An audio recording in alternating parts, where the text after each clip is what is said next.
Hello all of you. हम आपको Lucent करवा रहे थे। जैसे कि आपको पता है कि आपकी दो लूसेंट की बुक्स हैं, ठीक है। एक तो डिटेल में है जिससे कि हम कर रहे हैं, और दूसरी आपकी ऑब्जेक्टिव टाइप है, ठीक है। तो ये डिटेल वाली बुक का हम हिस्ट्री वाला पोर्शन अभी कर रहे हैं।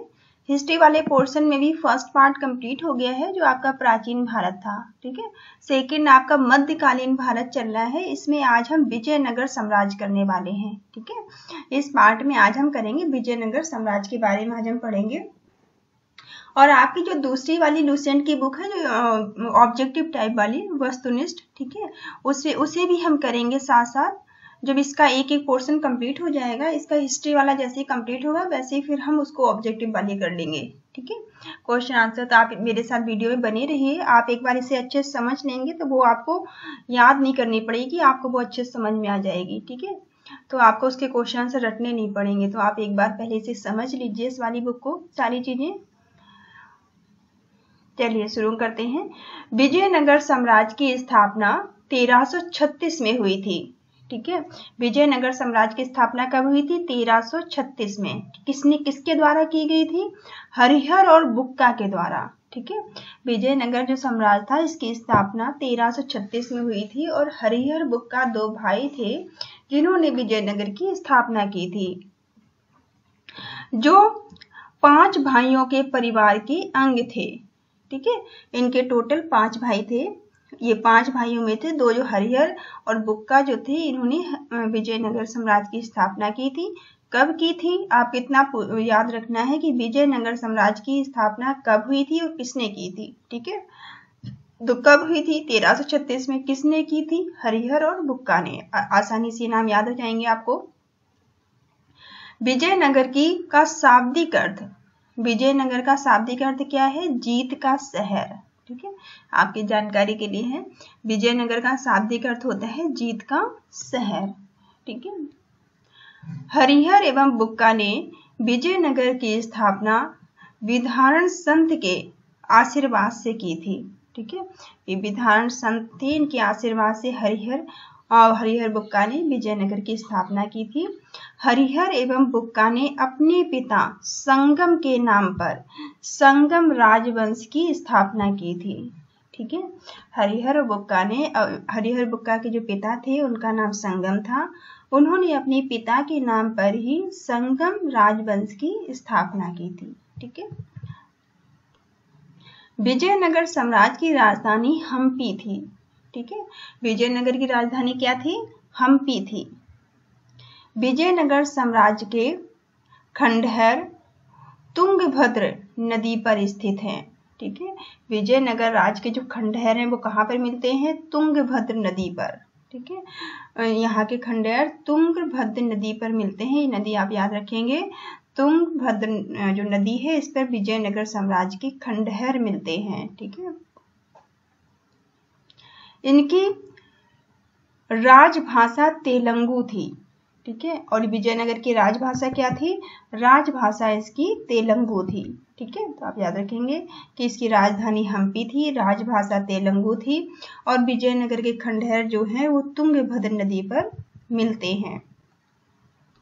हरिहर एवं बुक्का पहले वारंगल के काकतीय शासक प्रताप रुद्रदेव के सामंत थे, ठीक है। हरिहर और बुक्का थे, इन्होंने विजयनगर की जब साम्राज्य की स्थापना करने से पहले ये सामंत हुआ करते थे। किसके? प्रताप रुद्रदेव के, ठीक है। प्रताप रुद्रदेव की ये सामंत थे पहले, विजयनगर की स्थापना करने से पहले। और जो कि प्रताप रुद्रदेव पहले वारंगल के काकतीय शासक थे, ठीक है। वारंगल के ये काकतीय शासक थे प्रताप रुद्रदेव, और प्रताप रुद्रदेव के हरिहर और बुक्का सामंत थे। इतनी बात आप याद रखेंगे इसमें। विजयनगर साम्राज्य पर क्रमशः निम्न वंशों का शासन रहा है। विजयनगर पर किस किस ने शासन किया है? संगम वंश का, ठीक है। सलूब, फिर संगम के बाद सलूब वंश आए, फिर तुलुब वंश आए, और फिर आखिरी में कौन से आए? अराविडु वंश, ठीक है। इन वंशों का शासन रहा है। संगम, सलूब, तुलुब और अराविडु वंश का शासन रहा है विजयनगर पर, ठीक है। इन राजवंशों का शासन रहा है। संगम वंश के मुख्य शासक कौन कौन हुए हैं, ये जरा देख लेते हैं ये लिस्ट। ठीक है, इसको आप थोड़ा ध्यान से देखिए। हरिहर और बुक्का ने आपको पता है स्थापना की थी विजयनगर की 1336 में। ठीक है, और इनका 1336 से 1356 तक ये रहे हैं हरिहर। ठीक है, हरिहर ने राज्य किया है 1336 से 1356 तक। उसके बाद में बुक्का फर्स्ट आया। ठीक है, बुक्का फर्स्ट ने 1356 से लेकर 1377 तक राज्य किया है। ठीक है, हरिहर सेकंड, हरिहर द्वितीय ने 1370 से लेकर 1404 तक राज्य किया है। ठीक है, फिर देवराय प्रथम आए। देवराय प्रथम 1406 में आए, ये 1422 तक रहे हैं। ठीक है, देवराय प्रथम जो थे वो 1406 में आए हैं, 1422 तक रहे हैं। देवराय द्वितीय 1422 में आए हैं, 1446 तक रहे हैं। ठीक है, देवराय द्वितीय। फिर मल्लिकार्जुन आए हैं 1446 में। ठीक है, 1446 में मल्लिकार्जुन आए हैं और 1465 तक रहे हैं। ठीक है, फिर विरूपाक्ष द्वितीय आए हैं 1465 में और ये 1485 तक रहे हैं। तो इनका आप थोड़ा सा शासनकाल याद रखिएगा। बुक्का फर्स्ट ने देवमार्ग प्रतिष्ठापन की स्थापना की उपाधि धारण की थी। ठीक है, बुक्का जो फर्स्ट थे इन्होंने किसकी उपाधि धारण की थी? वेद मार्ग। ठीक है, वेद मार्ग प्रतिष्ठापन की इन्होंने उपाधि धारण की थी। किसने की थी? बुक्का फर्स्ट ने। ठीक है, हरिहर द्वितीय ने संगम शासकों में सबसे पहले महाराजाधिराज की उपाधि धारण की थी। ठीक है, हरिहर द्वितीय ने महाराजाधिराज की उपाधि धारण की थी। इटली का यात्री निकोलो कांटी, तो इटली का यात्री निकोलो कांटी था, वो विजयनगर की यात्रा पर देवराय प्रथम के शासनकाल में आया था। ठीक है, इटली का यात्री निकोलो जो था वो विजयनगर आया था देवराय प्रथम के शासनकाल में। ठीक है, देवराय प्रथम ने तुंगभद्र नदी पर एक बांध बनवाया था। ठीक है, देवराय प्रथम ने तुंगभद्र नदी पर बांध बनवाया था ताकि जल की कमी दूर करने के लिए नगर में नहरें लाई जा सके। ठीक है, देवराय प्रथम जो थे इन्होंने तुंगभद्र नदी पर बांध बनवाया था। क्यों बनवाया था? ताकि नगर में नहरों को लाया जा सके और पानी की कमी दूर की जा सके। सिंचाई के लिए उसने हरिद्र नदी पर भी बांध बनवाया था। ठीक है, सिंचाई के लिए उसने हरिद्र नदी पर भी बांध बनवाया था। संगम वंश का सबसे प्रतापी राजा देवराय द्वितीय था। ठीक है, संगम वंश का सबसे प्रतापी राजा कौन था? देवराय द्वितीय। ठीक है, देवराय द्वितीय जो थे ये संगम वंश के सबसे प्रतापी राजा थे। इसे इमाड़ी देवराय भी कहा जाता था। देवराय द्वितीय को इमाड़ी देवराय भी कहा जाता था। फारसी राजदूत अब्दुल रज्जाक देवराय द्वितीय के शासनकाल में विजयनगर आए थे। ठीक है, फारसी राजदूत जो थे अब्दुल रज्जाक ये देवराय द्वितीय के शासनकाल में ही विजयनगर आए थे। प्रसिद्ध तेलुगु कवि श्रीनाथ। ठीक है, श्रीनाथ एक प्रसिद्ध तेलुगु कवि थे, कुछ दिनों तक देवराय द्वितीय के दरबार में रहे थे। ठीक है, देवराय द्वितीय के दरबार में प्रसिद्ध तेलुगु कवि श्रीनाथ कुछ समय के लिए इनके दरबार में रहे थे। फरिश्ता के अनुसार देवराय द्वितीय ने अपनी सेना में 2000 मुसलमानों की भर्ती की थी। ठीक है, फरिश्ता ने ऐसा लिखा है कि देवराय द्वितीय जो थे इन्होंने 2000 मुसलमानों की अपनी सेना में भर्ती की थी और उन मुसलमानों को इन्होंने जागीरें भी दी थी। ठीक है, और मुसलमानों को इन्होंने जागीरें भी दी थी। एक अभिलेख में देवराय द्वितीय को जगवेटकर कहा गया है। ठीक है, एक अभिलेख में देवराय द्वितीय को जगवेटकर कहा गया है। जगवेटकर का मतलब होता है हाथियों का शिकारी। ठीक है, जगवेटकर का मतलब क्या होता है? हाथियों का शिकारी। और ये एक अभिलेख में देवराय द्वितीय के बारे में कहा गया है। देवराय द्वितीय संस्कृत ग्रंथ, देवराय द्वितीय जो थे इन्होंने संस्कृत ग्रंथ महानाटक, सुधानिधि और ब्रह्मसूत्र पर भाष्य लिखे हैं। ठीक है, विजय राय द्वितीय ने संस्कृत के महाग्रंथ, ठीक है, महानाटक जो संस्कृत था, इसमें इन्होंने सुधानिधि और ब्रह्मसूत्र पर इन्होंने भाष्य लिखे हैं, ये आप याद रखेंगे। मल्लिका अर्जुन को पौण देवराय भी कहा जाता था। ठीक है, जो मल्लिका देव अर्जुन थे इन्हें पौण देवराय भी कहा जाता था। सालुब नरसिंह ने विजयनगर में दूसरे राजवंश सालुब वंश की स्थापना की थी। ठीक है, सालुब नरसिंह जो थे इन्होंने विजयनगर में दूसरे राजवंश सालुब वंश की स्थापना की थी। ठीक है, सालुब वंश की स्थापना इन्होंने की थी। कब की थी? 1485 में की थी और 1485 से लेकर 1506 तक इनका टाइम पीरियड रहा था। सालुब वंश के बाद विजयनगर पर तुलुक वंश का शासन हुआ। ठीक है, सालुब वंश के बाद फिर कौन सा वंश आया विजयनगर में? तुलुक वंश आया। ठीक है, सालुब वंश के बाद फिर विजयनगर में आया तुलुक वंश। तुलुक वंश का टाइम पीरियड 1505 से लेकर 1565 तक रहा है। ठीक है, और इसकी स्थापना किसने की है? वीर नरसिंह ने। ठीक है, वीर नरसिंह ने इसकी स्थापना की है तुलुक वंश की। तुलुक वंश का महान शासक कृष्णदेव रॉय था। ठीक है, तुलुक वंश का जो एक महान शासक हुआ वो कौन हुआ? कृष्णदेव रॉय। कृष्णदेव रॉय जो थे वो तुलुक वंश के महान शासक हुए हैं। वह 8 अगस्त 1509 में शासक बने थे। कब शासक बने थे? ये 8 अगस्त 1509 में ये शासक बने थे कृष्णदेव रॉय तुलुक वंश के। सालुब सिम्हा कृष्णदेव रॉय का योग्य मंत्री एवं सेनापति था। ठीक है, सालुब सिम्हा जो था वो कृष्णदेव रॉय का योग्य मंत्री और सेनापति था। बाबर ने अपनी आत्मकथा, ठीक है, बाबर ने अपनी आत्मकथा जो बाबरनामा लिखी है में कृष्णदेव रॉय की भारत पर सर्वाधिक शक्तिशाली शासन बताया है। ठीक है, बाबर ने जो अपनी बाबरनामा जो लिखी है अपनी आत्मकथा, ठीक है, बाबर की आत्मकथा लिखी गई है बाबरनामा, जिसमें उन्होंने बाबरनामा में कृष्णदेव रॉय के बारे में बताया है कि वो भारत के शक्तिशाली सर्वशक्तिशाली एक शासक थे। ठीक है, ऐसा उन्होंने बताया है। कृष्णदेव रॉय के शासनकाल में पुर्तगाली यात्री डोमिगोस पायस विजयनगर आया था। ठीक है, कृष्णदेव रॉय के शासनकाल में पुर्तगाली जो यात्री था डोमिगोस पायस ये भारत आया था, ये आप याद रखेंगे। कृष्णदेव रॉय के दरबार में तेलुगु साहित्य के 8 सर्वश्रेष्ठ कवि रहते थे। ये आप याद रखेंगे कि कृष्णदेव रॉय के दरबार में तेलुगु साहित्य के 8 सर्वश्रेष्ठ कवि रहते थे।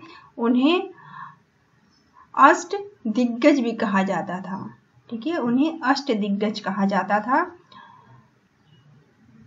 उसके शासनकाल में तेलुगु साहित्य का क्लासिक युग था। ठीक है, जो कृष्णदेव रॉय थे, कृष्णदेव रॉय के समय में तेलुगु साहित्य का क्लासिक युग कहा जाता था, क्योंकि उन्होंने तेलुगु साहित्य को बहुत ज्यादा उसको उन्होंने महत्व दिया था। ठीक है, तो तेलुगु साहित्य का वहां पे उस टाइम में कृष्णदेव रॉय के टाइम में तेलुगु साहित्य का क्लासिक युग कहा जाता था।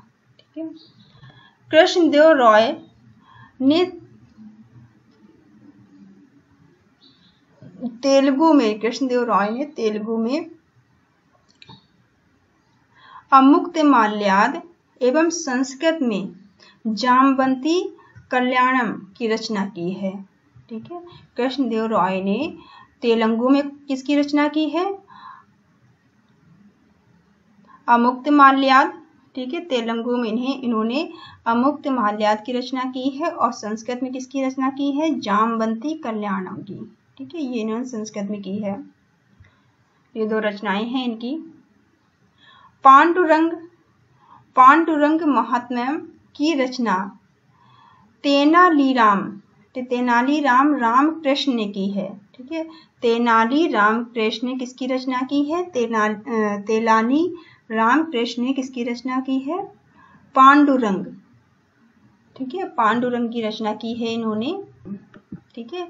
तो तेनालीराम ने जो रचना की है, तेनालीराम रामकृष्ण ने रचना किसकी की है? पांडुरंग महात्म्यम, ठीक है, पांडुरंग महात्म्यम की रचना की है तेनालीराम रामकृष्ण। ये आप नाम याद रखेंगे बुक का और जिन्होंने रचना की है। नागलपुर, नागलपुर नामक नगर हजारा विठल स्वामी मंदिर का निर्माण कृष्णदेव राय ने करवाया था, ठीक है। कृष्णदेव राय ने जो था वो एक तो नागलपुर नामक एक नगर इन्होंने बनवाया था और हजारा और विठल स्वामी मंदिर का भी निर्माण इन्होंने करवाया था, ठीक है। कृष्णदेव राय ने हजारा और विठल स्वामी मंदिर का निर्माण करवाया था और नागलपुर नगर का निर्माण करवाया था इन्होंने। कृष्णदेव राय की मृत्यु हो गई थी 1529 में, ठीक है, 1529 में इनकी मृत्यु हो गई थी। कृष्णदेव राय ने आंध्र भोज, अभिनव भोज और आंध्र पितामह आदि उपाधियों को धारण किया था, ठीक है। कृष्णदेव राय ने जो उपाधियां धारण की थी वो क्या क्या है? आंध्र भोज, अभिनव भोज और आंध्र पितामह उपाधियां जो है वो कृष्णदेव राय ने धारण की थी। तुलुक वंश का अंतिम शासक सदाशिव था, ठीक है। तुलुक वंश का अंतिम शासक कौन था? सदाशिव। सदाशिव जो था वो तुलुक वंश का अंतिम शासक था, ठीक है। राक्षसी तंगड़ी या तालीकोटा या बन्नी हट्टी, ठीक है। राक्षसी तंगड़ी या तालीकोटा या बन्नी हट्टी का जो युद्ध था, ये युद्ध कब हुआ था? 23 जनवरी 1565 में, ठीक है। इस युद्ध के बाद विजयनगर का पतन हो गया था। ये आप याद रखेंगे, किस युद्ध के बाद विजयनगर का पतन हुआ था। ये तीनों में से कोई भी एक नाम दिया जा सकता है आपको। तो ये जो विजयनगर का पतन हुआ था वो राक्षसी तंगड़ी या फिर तालीकोटा या फिर बन्नी हट्टी, कोई भी नाम आ सकता है एग्जाम में। इस युद्ध के बाद ही विजयनगर का पतन हो गया था। और ये युद्ध कब हुआ था? 1565 में, 23 जनवरी 1565 में। विजयनगर के विरुद्ध बने दक्षिण राज्यों के संघ में शामिल थे। विजयनगर के विरुद्ध जो दक्षिण राज्य बने थे उनके संघ में कौन कौन शामिल था? बीजापुर, अहमदनगर, गोलकुंडा एवं बीदर, ये वाले नगर इनमें शामिल थे। इस संयुक्त मोर्चे का नेतृत्व किसने किया था? अली आदिल शाह ने, ठीक है। अली आदिल शाह इसका नेतृत्व कर रहे थे। तालीकोटा के युद्ध में विजयनगर का नेतृत्व राम रॉय कर रहे थे, ठीक है। तालीकोटा के युद्ध में जो विजयनगर का नेतृत्व कौन कर रहे थे? राम रॉय कर रहे थे। विजयनगर के राजाओं और वहां के जो बहमनी थे, ठीक है, विजयनगर के राजाओं और बहमनी के सुल्तानों के हित 3 अलग अलग क्षेत्रों में आपस में टकराते थे, ठीक है। जो विजयनगर के राजा थे वहां के बहमनी के सुल्तान जो थे उनके हित जो थे, उनके हित के 3 अलग अलग क्षेत्रों में टकराते थे। वो क्या क्या क्षेत्र हैं? तुंगभद्र के दोआबा, ठीक है, तुंगभद्र के दोआबा है। कृष्ण गोदावरी के कछार, ठीक है, कृष्ण गोदावरी के कछार और मराठावाड़ा प्रदेश, ठीक है। और क्या थे? मराठावाड़ा प्रदेश।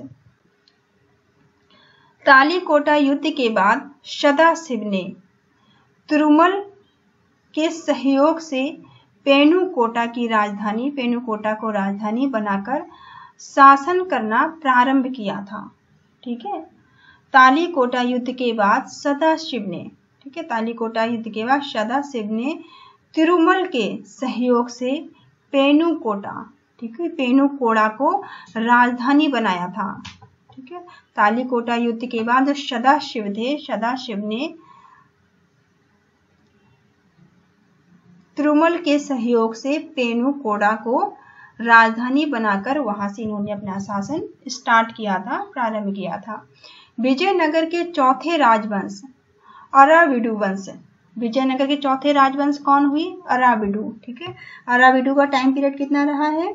1570 से लेकर 1672 तक रहा है इनका टाइम पीरियड। स्थापना तिरुमल ने सदाशिव थे स्थापना इनकी की है। अराविडु वंश की स्थापना त्रुमल के सदाशिव को अपदस्थ कर पेनुकोड़ा में किया था। ठीक है, पेनुकोड़ा में इसकी स्थापना हुई थी।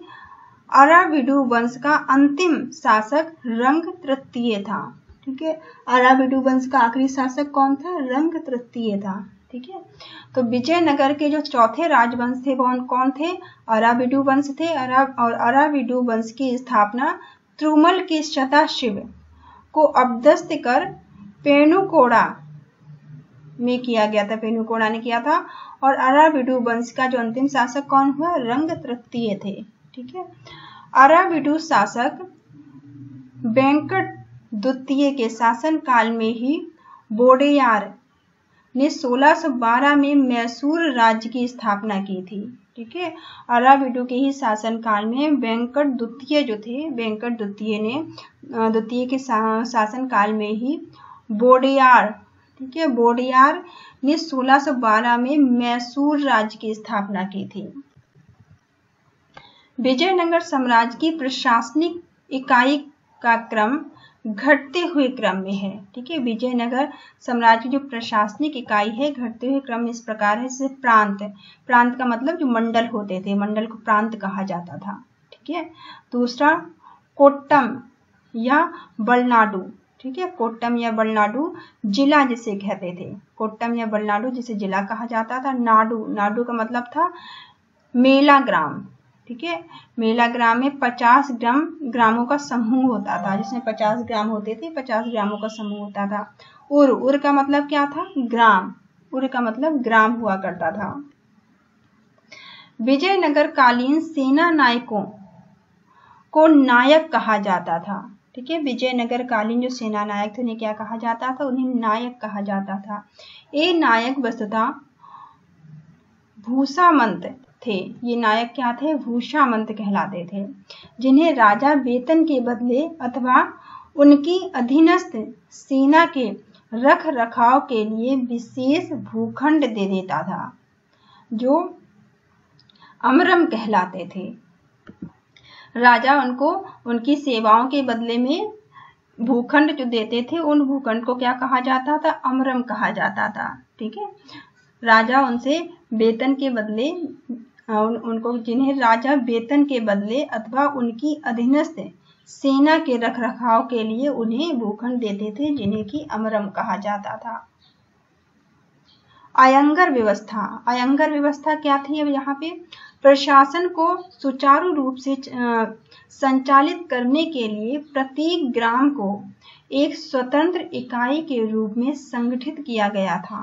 ठीक है, ताकि प्रशासनिक जो है वो सुचारू रूप से प्रशासन व्यवस्था चलाई जा सके, इसलिए ग्रामों को एक स्वतंत्र इकाई बनाया गया था।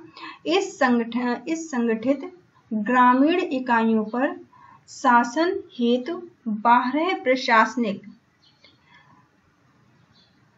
12 प्रशासकीय अधिकारियों की नियुक्ति की जाती थी। कितने अधिकारी नियुक्त किए जाते थे? 12। ठीक है, 12 प्रशासकीय अधिकारी नियुक्त किए जाते थे, जिनको सामूहिक रूप से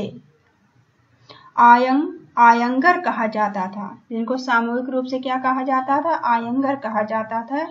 ये अवैतनिक होते थे। ये कैसे होते थे? अवैतनिक होते थे, जिन्हें वेतन नहीं दिया जाता था। इनकी सेवाओं के बदले सरकार इन्हें पूर्णतः लगान मुक्त एवं कर मुक्त भूमि प्रदान करती थी। इनकी सेवाओं के बदले राजा इन्हें क्या देते थे? लगान मुक्त और कर मुक्त भूमि दिया करते थे। इनका पद अनुवांशिक होता था। इनका पद कैसा होता था? अनुवांशिक होता था। वह इस पद को बेच या गिरवी रख सकता था। ठीक है, वो इसको बेच भी सकते थे और उसे गिरवी भी रख सकते थे। ग्राम स्तर की कोई भी संपत्ति इन अधिकारियों की इजाजत के बगैर ना तो बेची जा सकती थी और ना ही दान में दी जा सकती थी। ठीक है, ये जो अधिकारी होते थे, जो जमीन होती थी ग्राम स्तर पर, ग्राम स्तर की किसी भी संपत्ति को ना कोई बेच सकता था, ना ही कोई खरीद सकता था बिना इनकी इजाजत के, बिना इनकी परमिशन के।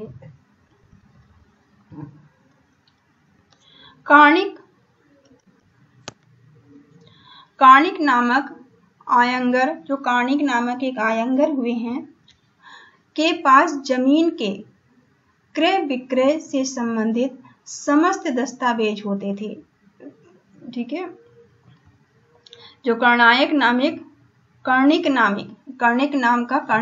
जो आयंगर होते थे, इनके पास जमीन के बेचने और खरीदने के सभी दस्तावेज हुआ करते थे। विजयनगर साम्राज्य की आय का सबसे बड़ा स्रोत लगान थी। ठीक है, विजयनगर जो था उसकी आय का सबसे बड़ा स्रोत क्या था? लगान थी। भू राजस्व की दर उपज का 1/6वां भाग होता था। ठीक है, भू राजस्व जो था, भू राजस्व की दर उपज जो होती थी, जो पैदावार होती थी, उपज का 1/6वां भाग हुआ करता था। विवाह कर एवं वधु दोनों से लिया जाता था। जो विवाह कर था वो वर और वधु दोनों से लिया जाता था। विधवा से विवाह करने वाले इस कर से मुक्त थे, और जो ऐसे लोग थे जो विधवा से विवाह करते थे, जिसका पति नहीं होता था, उनसे शादी करते थे, तो वो उनको कोई कर नहीं देना पड़ता था। ठीक है, उम्बली क्या है? उम्बली ग्राम में विशेष सेवाओं के बदले दी जाने वाली लगान मुक्त भूमि की भूधारणा पद्धति थी। ठीक है, उम्बली क्या थी? उम्बली जो है वो ग्राम में जो विशेष सेवाओं के लिए जो कर मुक्त भूमि दी जाती थी, लगान मुक्त भूमि दी जाती थी, उसे कहा जाता था। ठीक है,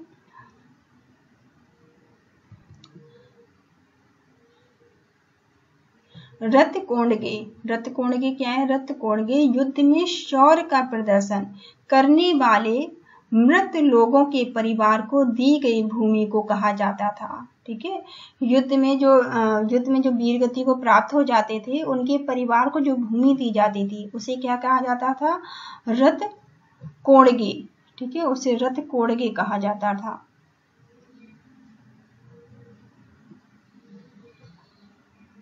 कुट्टगी ब्राह्मण मंदिर, या जो कुट्टगी किसको कहते थे? कुट्टगी ब्राह्मण मंदिर या बड़े भूस्वामी जो स्वयं कृषि नहीं करते थे। ऐसे भूस्वामी जो स्वयं कृषि नहीं करते थे, जैसे कि ब्राह्मण हो गए, मंदिर या बड़े भूस्वामी जो होते थे, वो स्वयं भूमि नहीं करते थे, किसानों को पट्टे पर भूमि दे देते थे। ठीक है, वो किसानों को पट्टे भूमि दे देते थे। ऐसी भूमि को कुट्टगी कहा जाता था। ऐसी भूमि को क्या कहते थे? ऐसी भूमि को कुट्टगी कहा जाता था, जो कि स्वयं ना करके दूसरों से करवाते थे, पट्टे पर देके करवाते थे। ठीक है, विजयनगर आने वाले मुख्य विदेशी। अब विजयनगर आने वाले मुख्य विदेशी कौन कौन से, इनको आप जरा देख लीजिए। निकोलो कोटी। ठीक है, निकोलो कोटी जो इटली के थे, इटली के रहने वाले थे, इटली से आए थे।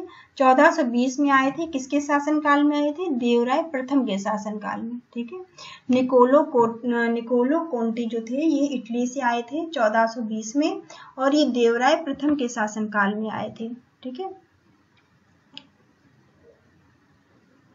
अब्दुल रज्जाक ये फारस से आए थे, और ये 1442 में आए थे। ये फारसी थे, 1442 में आए थे, और देवराय द्वितीय के शासनकाल में आए थे। ठीक है,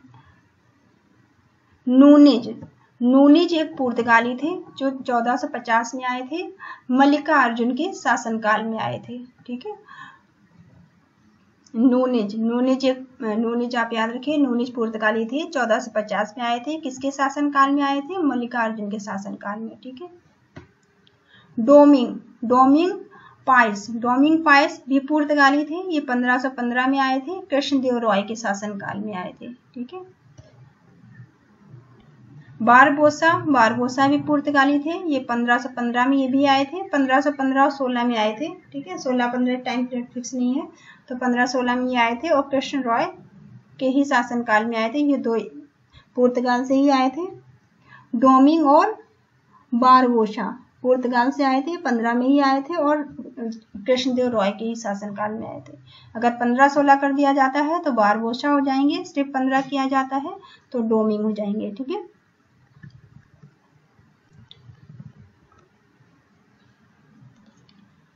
वे कृषक मजदूर जो भूमि के क्रय विक्रय के साथ ही हस्तांतरित हो जाते थे, कुदी कहलाते थे। ठीक है, कुदी कौन कहलाते थे? कुदी ऐसे सैनिक, ऐसे लोग कहलाते थे, वे कृषक, वो मजदूर, ठीक है, जो कृषक, जो मजदूर होते थे, ऐसे कृषक मजदूर जो भूमि के क्रय विक्रय के साथ ही, जैसे भूमि बेच दी गई या भूमि खरीद ली गई, ठीक है, भूमि के क्रय विक्रय के साथ ही हस्तांतरित हो जाते थे, उन्हें क्या कहा जाता था? कुदी कहते थे उन्हें कुदी कहा जाता था। ठीक है, जैसे कि जमीन बेच दी गई तो उस जमीन पे जो काम करने वाले मजदूर हैं वो भी उसके साथ चले गए। ठीक है, इस तरह से विजयनगर का सैन्य विभाग, जो विजयनगर का सैन्य विभाग होता था, कदाचार, ठीक है, कदाचार कहलाता था। विजयनगर का सैन्य विभाग क्या कहलाता था? कदाचार कहलाता था। तथा इस विभाग का उच्च अधिकारी दंड नायक या सेनापति कहलाता था। इसका जो उच्च अधिकारी था वो क्या कहलाता था?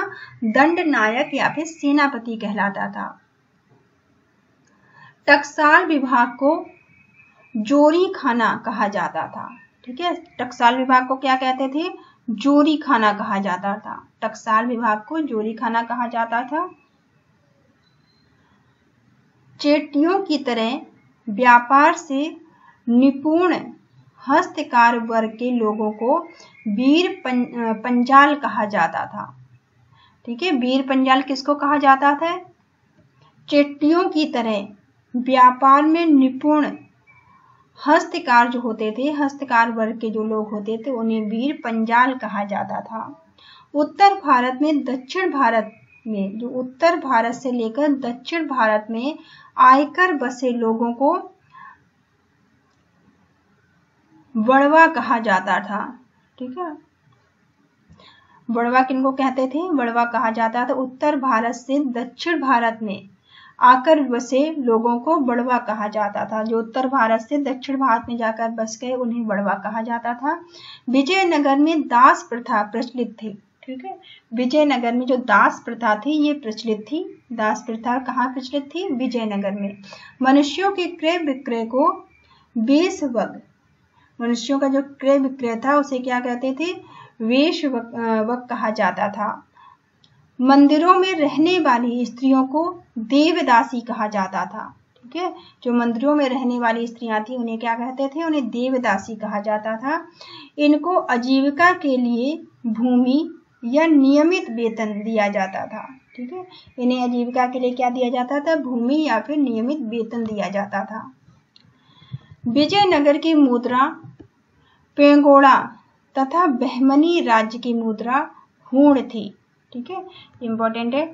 जो विजयनगर राज्य की मुद्रा क्या थी? पेंगोड़ा। ठीक है, पेंगोड़ा जो थी, पेंगोड़ा कहाँ की मुद्रा थी? विजयनगर की। विजयनगर राज्य की मुद्रा क्या थी? पेंगोड़ा और बहमनी। ठीक है, बहमनी राज्य की मुद्रा क्या थी? हूण।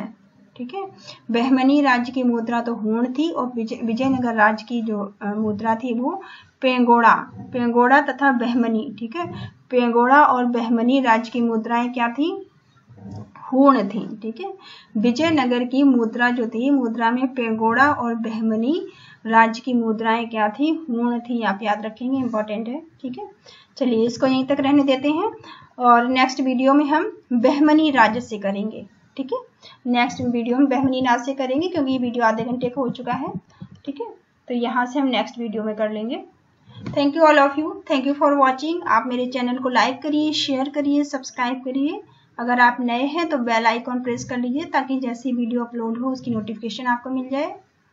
Thank you all of you.